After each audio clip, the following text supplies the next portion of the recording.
Bitcoin. The biggest mistake you can do right now is not understand what this guy is going to do to crypto. Please listen to this next video very carefully and to the end.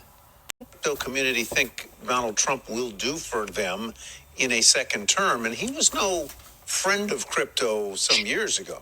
That's true. And he had this complete about face. And so in the last 6 months, he's been making a whole lot of promises to the sector. And the big one here is that he plans to fire SEC Chair Gary Gensler. Now, he can't do that altogether, but he can unseat him from that chairman seat. And that's why you're seeing stocks like Coinbase and Robinhood on an absolute tear today. Coinbase is up 30%. Its CEO, Brian Armstrong, is $1.6 billion richer today. And that's because they've been fighting the SEC for over a year now. That's why they put $75 million into a pro-crypto PAC called Fairshake, which is one of the top spenders this cycle. Meanwhile, you have Robinhood. Now, they received a Wells notice from the SEC. Their stock is up 20% because, hey, they haven't been sued yet. And perhaps with a change of leadership at the top of the SEC, that lawsuit might not come to fruition. Another big promise from Trump on the campaign trail was that he'd be a big backer of the Bitcoin mining industry. And that's why you're seeing stocks up more than 20%. I'm looking at 22% up for Riot, CleanSpark. These are guys who've been meeting with Trump behind closed doors in Mar-a-Lago and also in Nashville, talking to him about how he plans to invest a lot of money in building out a more robust energy and transmission infrastructure. These are very big promises. These guys suck up a lot of power. Yeah. And so that kind of build out would be hugely instrumental to their business. And what about this idea of creating a national sort of crypto reserve? What would the purpose of that be? And obviously it would be, I guess, good for crypto.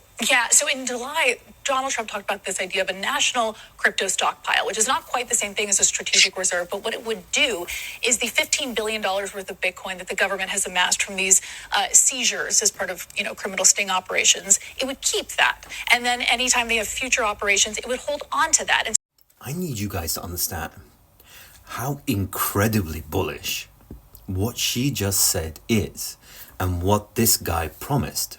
The two key takeaways you need to understand from what she just said and what this guy is going to do for the crypto industry is that one, removing Gary Gensler, this guy, the one person that has stopped Bitcoin's adoption and growth more than any other person is this dude.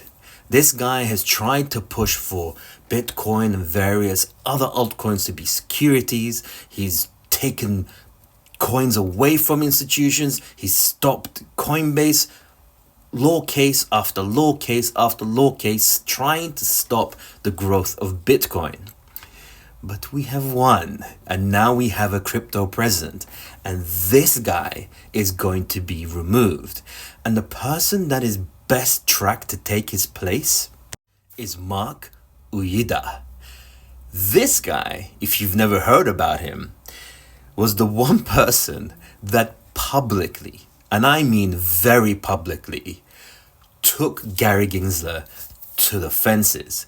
He wrote piece after piece, went on press after press conference talking about how he has destroyed the ability of the US to lead this new financial institution. Now Donald Trump, the crypto president, is here. And now we're going to have the crypto SEC. This can only expand the value of cryptocurrency, especially as now there's going to be regulatory clarity. I've talked about this in other videos, which means that more financial institutions are going to come and there's going to be a massive adoption of Bitcoin, raising the price, thus raising all other altcoins. And secondly, he's going to have adoption of Bitcoin in more government assets. Now, if you enjoy these videos and you've made it this far, consider liking, following, and sharing. I give insights that most people don't give.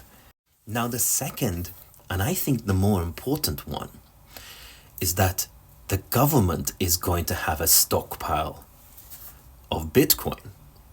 Now, I don't think it's going to be done in the form of a reserve. Well, might be in the future. But what's key about what she said is that the government has billions of dollars of Bitcoin. That now, rather than selling it from people that they have confiscated it from, they're going to hold it. That, will only increase the value of Bitcoin because it will reduce the amount available. This is the nature of Bitcoin. The more that it's bought, the more that it's held, the higher the price will go. This will skyrocket Bitcoin. What's even more interesting is that the SEC hasn't even started spending. The money tap hasn't even been turned on. This can be seen by the SEC's press release. And now, when this turns and the government starts to present treasuries and starts to hold actual factors, and when Donald Trump starts to come in and say, you know what, I think we should start holding some Bitcoin as well. When they start spending, you're going to see what's going to happen to Bitcoin. This can be further seen by this graph. The reserves of the US government is on a downtrend. When that turns up, and now Bitcoin could be a potential asset to the government. Wait and see what happens to Bitcoin and all other altcoins. They say in our industry, the rising tide lifts all ships. So as Bitcoin starts to rocket, as all of these factors that Donald Trump starts to bring into place, imagine what's going to happen to all other assets in the crypto industry. That's my take here. Anyway, Alma Alvarez, a 7-figure crypto investor. Like, follow, share, and I'll catch you guys later. Take care. Peace.